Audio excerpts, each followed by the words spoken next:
जय हिंद दोस्तों, स्वागत है आप सभी का आपके अपने चैनल सिलेक्शन मेंटर पे।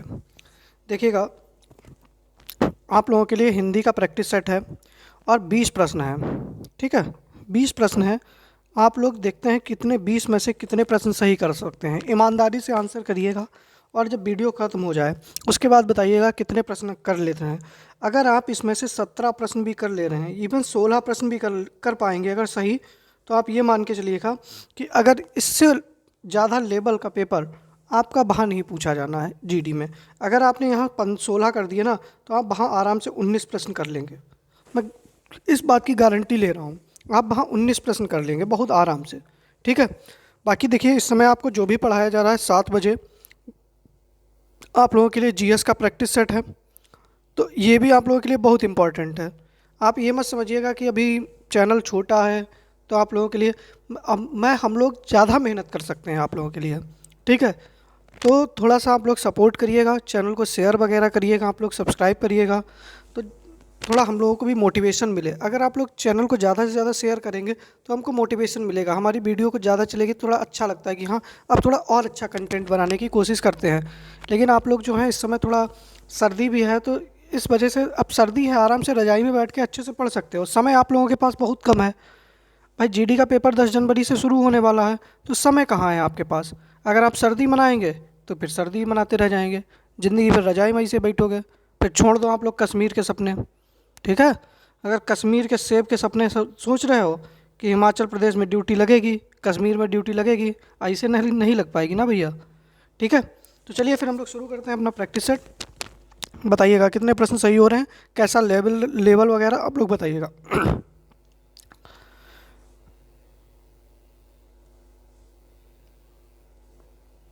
चलिए, दिख रहा होगा सब लोगों को। पहला प्रश्न है कि जो अपने पद से हटाया गया हो के लिए उपयुक्त शब्द होगा। बताइएगा, वाक्यांश के लिए एक शब्द है, बताइएगा जो अपने पद से हटाया गया हो उसके लिए एक शब्द क्या होगा। पदभ्रष्ट होगा, पदानुगत होगा, पदानुगत होगा या पदच्युत होगा। बताइएगा, तो जो अपने पद से हटाया गया हो उसके लिए हम वाक्यांश के लिए एक शब्द में क्या किसका प्रयोग करेंगे, जल्दी से आप लोग बताइएगा।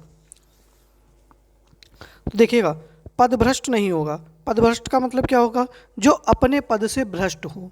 ठीक है, उसको क्या कहेंगे, पदभ्रष्ट।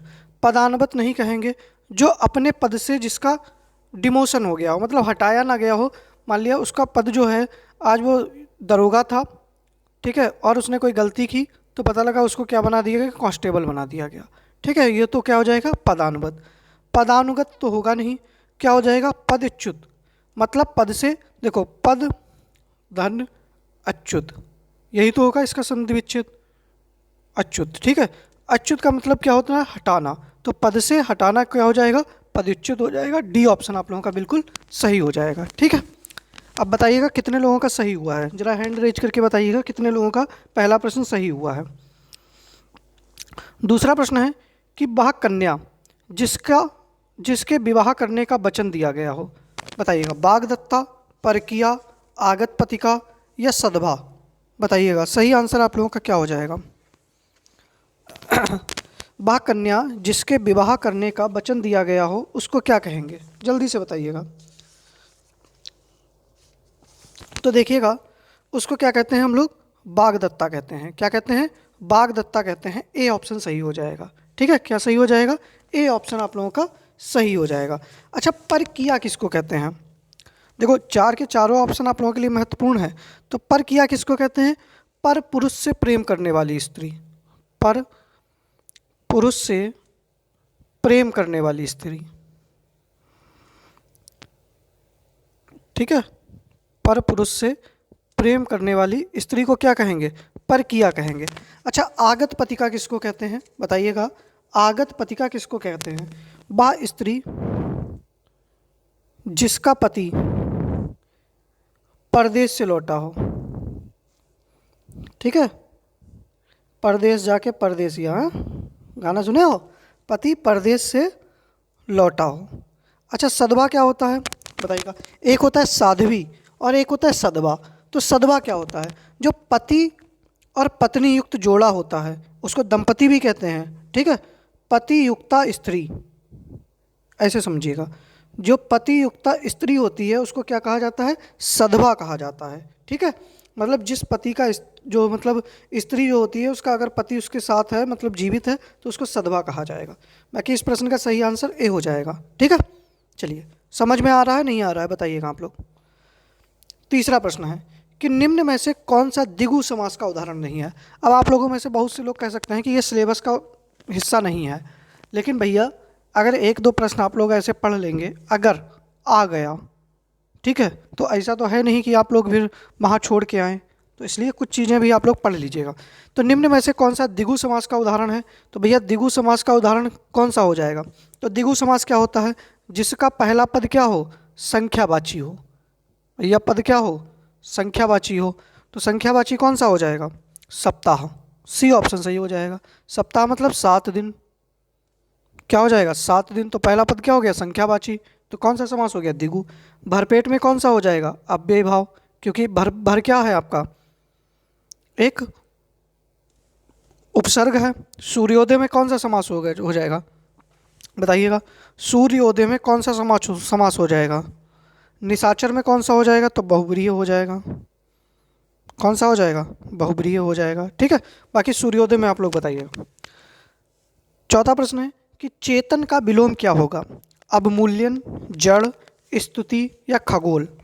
तो बताइएगा जो चेतन है इसका विलोम क्या होगा? अवमूल्यन होगा, जड़ होगा, स्तुति होगा या खगोल होगा? आप लोग बताइएगा कि प्रश्न वगैरह आप लोगों को किस कैसे स्तर के लग रहे हैं। तो देखिएगा अवमूल्यन का विलोम क्या होगा? अधिमूल्यन। क्या हो जाएगा? अधिमूल्यन। ठीक है, अवमूल्यन मतलब पैसे का मूल्य नीचे गिरना, अधिमूल्यन मतलब पैसे का मूल्य ऊपर होना। ठीक है, समझ सकते हो ना आप लोग। चेतन का विलोम क्या हो जाएगा? जड़ मतलब मूर्ख। स्तुति का विलोम क्या हो जाएगा? निंदा। क्या हो जाएगा? निंदा। और खगोल का विलोम क्या हो जाएगा? भूगोल। क्या हो जाएगा? भूगोल हो जाएगा। ठीक है, चलिए देख लीजिएगा 4 के चारों ऑप्शन। आगे बढ़े, बी ऑप्शन सही हो जाएगा। पांचवा प्रश्न है कि तमस का विलोम क्या होगा? बताइएगा सात्विक, विग्रह, विशिष्ट या सुगम? तो बताइएगा पांचवें प्रश्न का सही आंसर आप लोगों का क्या होना चाहिए? तमस का विलोम क्या हो जाएगा? जल्दी से बताइएगा सभी लोग। तो देखिएगा तमस का विलोम क्या हो जाएगा आप लोगों का? सात्विक हो जाएगा। आप सुने होंगे ना सात्विक भोजन, तामसिक भोजन। ठीक है, विग्रह का क्या हो जाएगा? समास। विशिष्ट का क्या हो जाएगा? सामान्य। और सुगम का क्या हो जाएगा? अगम। ठीक है, देख लीजिएगा। तो सात्विक और तमस, ए ऑप्शन सही हो जाएगा। छठा प्रश्न है कि कपि का अनेकार्थी शब्द नहीं है। बताइएगा कपि का अनेकार्थी शब्द नहीं है। बताइएगा इनमें से कौन सा शब्द जो है वो कपि का अनेकार्थी नहीं है? बताइएगा क्या हो जाएगा? बंदर, हाथी, सूर्य, कुत्ता? तो बताइएगा कपि का अनेकार्थी नहीं है। जल्दी से बताइएगा सही आंसर आप लोगों का क्या होना चाहिए। उम्मीद कर रहे हैं कि आप लोग बता पाएंगे, तो जल्दी से थोड़ा बता दीजिएगा सही आंसर क्या होना चाहिए। तो देखिएगा कपि मतलब क्या होता है? बंदर। कपि का अर्थ हाथी भी होता है, कपि का अर्थ सूर्य भी होता है, कुत्ता नहीं होता है। क्या नहीं होता है? कुत्ता नहीं होता है। डी ऑप्शन सही हो जाएगा। कुत्ता किसका अनेकार्थी है? तो कपिल का। किसका है? कपिल का है। अच्छा कपिल का और क्या होता है? तो कपिल का जो है चूहा भी अनेकार्थी है। क्या है? चूहा भी अनेकार्थी है कपिल का, ये याद रखिएगा। ठीक है, और कपिल का बानर भी है मतलब बंदर भी है। ठीक है, ये भी याद रखिएगा। सूर्य भी होता है, अग्नि भी होता है, ठीक है, शिलाजीत भी होता है। बाकी आप लोग इसका डी आंसर याद रखिएगा। ठीक है, चलिए आगे बढ़े। फिर अगला प्रश्न है सातवां कि याज्ञसेनी किसका पर्यायवाची है? कालिंदी, इला, कलत्र या शैरंध्री? बताइएगा। तो याज्ञसेनी जो है वो किसका पर्यायवाची है? जल्दी से बताइएगा। सही आंसर आप लोगों का क्या होना चाहिए?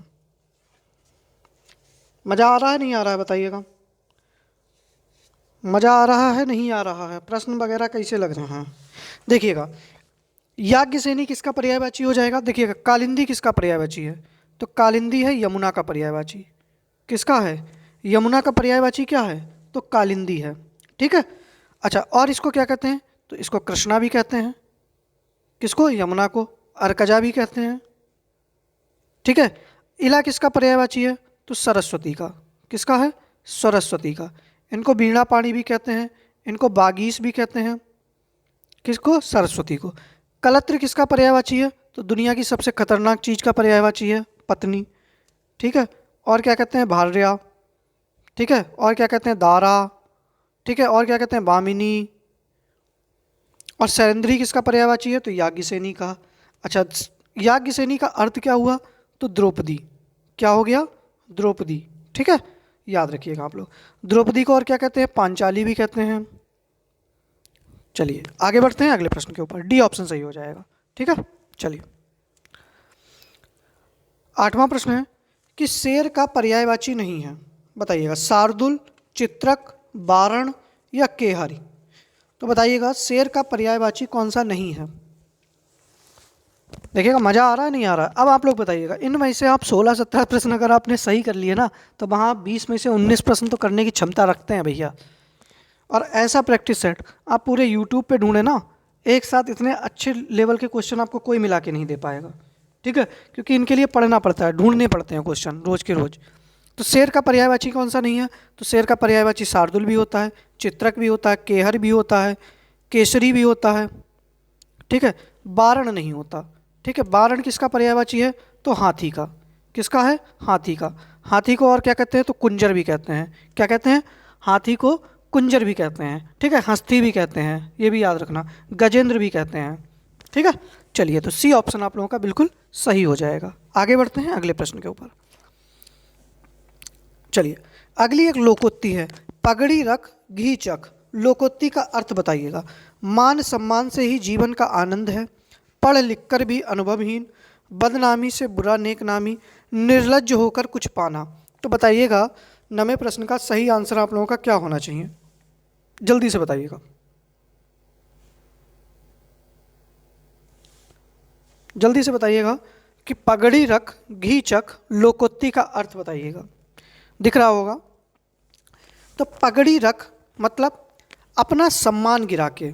ठीक है, अगर आप मजा ले रहे हो, मेरी बात समझिएगा, अगर सम्मान अपना गिरा के, अपने आप को कतई निर्लज्ज करके, और आप मान लिया कोई, जैसे आप जो हैं कोई नौकरी आपकी लग रही है, ठीक है, या आपको कोई पैसा दे रहा है, आपको गरिया के आपकी बेइज्जती करके पैसा दे रहा है, और आपको वो 10 लाख रुपए मिल जाए, तो आपके लिए उसका कोई यूज है?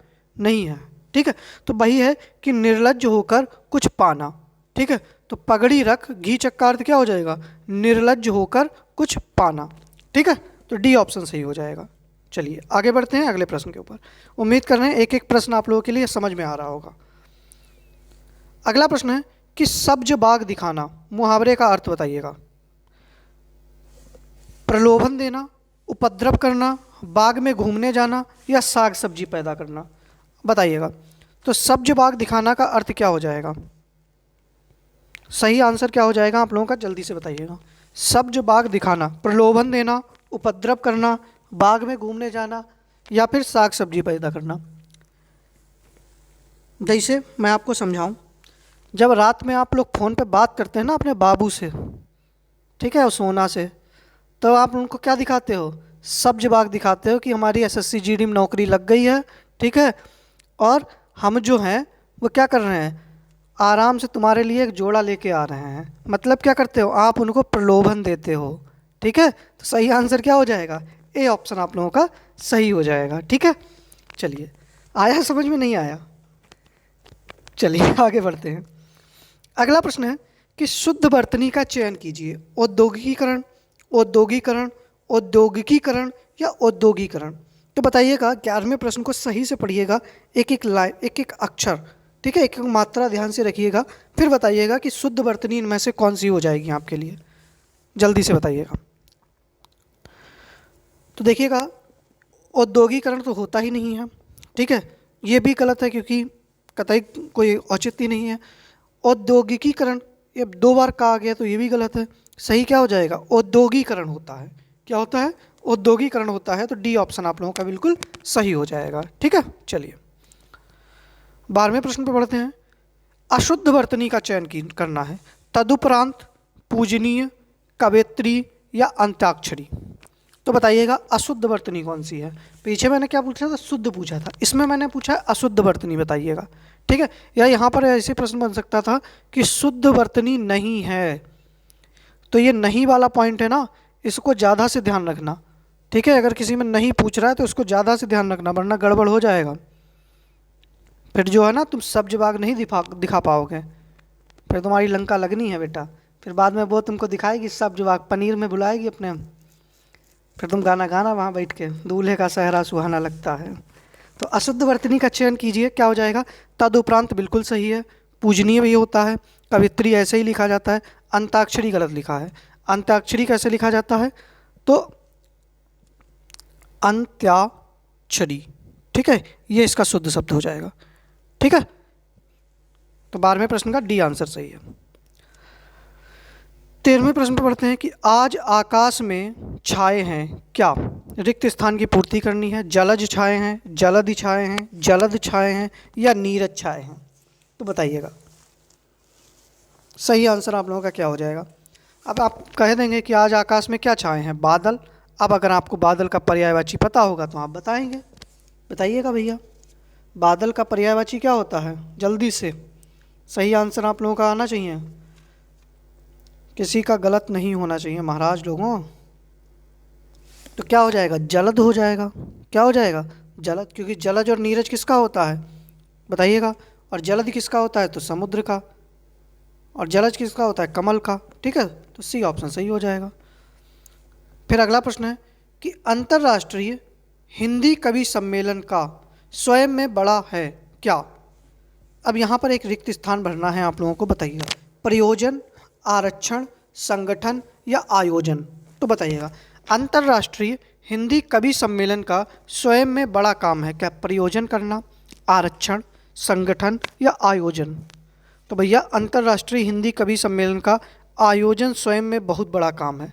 ठीक है, क्या हो जाएगा, आयोजन करना जो है वो सच में बहुत बड़ा काम हो जाएगा। ठीक है, तो डी ऑप्शन सही है। 15वां प्रश्न है कि निम्न में शुद्ध वाक्य है, बताइएगा। तमाम देश भर में बात फैल गई, झांसी की रानी घोड़ा सवारी में निपुण थी, कई रेलवे के कर्मचारियों की गिरफ्तारी हुई, या बाघ और बकरी एक घाट पानी पीते हैं। तो सही आंसर बताइएगा इनमें से कौन सा हो जाएगा, जल्दी से। शुद्ध वाक्य बताना है आप लोगों को 15वें प्रश्न में क्या हो जाएगा। तो देखिएगा शुद्ध वाक्य कौन सा हो जाएगा। अब देखिएगा तमाम होगा नहीं, क्या हो जाएगा, देश भर में बात फैल गई, तो पहला वाला क्या हो गया गलत। झांसी की रानी घोड़ा सवारी में निपुण नहीं थी, भाई झांसी की रानी घुड़सवारी में निपुण थी, किसमें, घुड़सवारी में निपुण थी, ना कि घोड़ा सवारी में।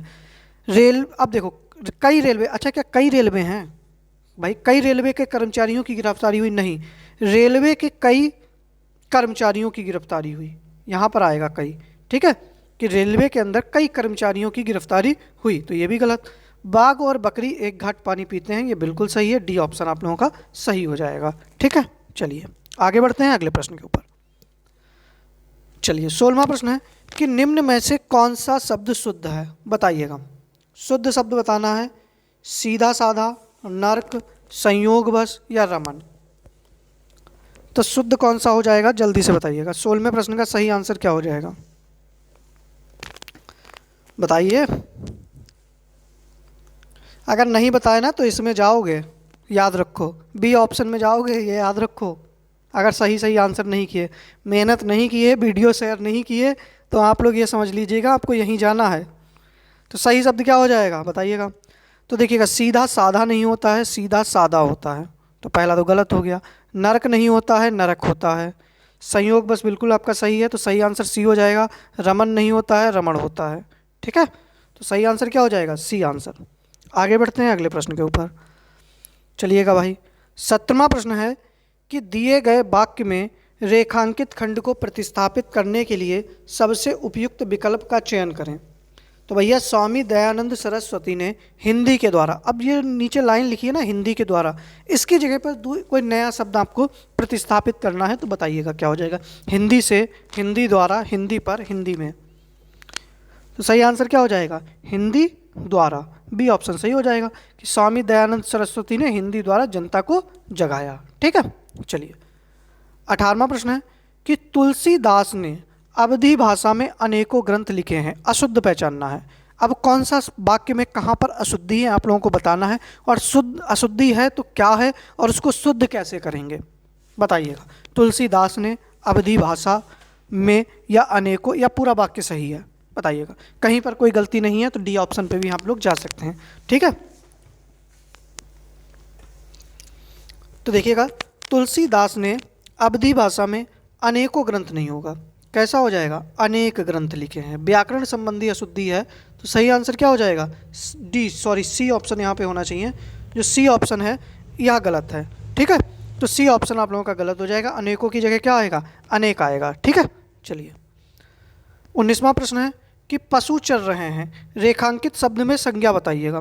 व्यक्तिवाचक, जातिवाचक, भाववाचक या समूहवाचक बताइएगा। तो देखिएगा पशु कैसा शब्द है? संज्ञा है, लेकिन कैसी है? पूरे जाति का बोध कर रहा है ना पशु, तो कौन सा शब्द हो जाएगा? जातिवाचक संज्ञा। बी ऑप्शन सही हो जाएगा। ठीक है, चलिए अंतिम प्रश्न पे पढ़ते हैं कि निम्न में कौन सा शब्द स्त्रीलिंग है? चलिए, सूचना, मित्र, उपहार, अध्याय। तो वाक्य में प्रयोग करके आप लोग बता सकते हैं। तो देखिएगा सूचना दी जाती है। ठीक है, तो सही क्या हो जाएगा? ये ऑप्शन हो जाएगा, सूचना दी जाती है। बाकी मित्र मिलता है, उपहार दिया जाता है, अध्याय होता है। ठीक है, तो कौन सा स्त्रीलिंग हो जाएगा? ए ऑप्शन, सूचना दी जाती है। ठीक है, चलिए बाकी भैया आप लोग बताइएगा क्लास वगैरह कैसी लगी, कितने प्रश्न सही हुए हैं ये भी बताइएगा। बाकी मिलते हैं फिर आप लोगों से कल शाम को 7 बजे जीएस की क्लास में।